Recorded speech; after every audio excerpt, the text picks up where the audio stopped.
سلام برات، چه خبر؟ این داستان میخوایم یه مکان مخفی شما نشون بدیم که خیلی ترسناکه. اگه به این قسمت مپ بیاین و اینجا علامت گذاری کنید، ببینید دقیقا اینجا علامت گذاری شد. اینجا دیواره قرمز میبینید که این دوتا قرمزه. از ماشین پیاده میشید و به اینجا که اسمش مقبرستان جی سمندرسته میایم.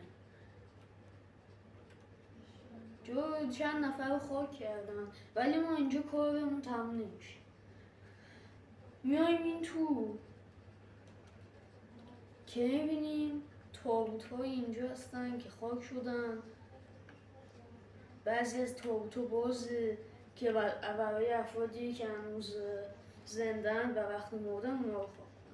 اینجا ما میایم میبینیم که مرده از تابوت زنده شده و در اومده رفته پیتزا فروشی، پیتزا خریده و اومده نشسته تلویزیون تماشا کرده.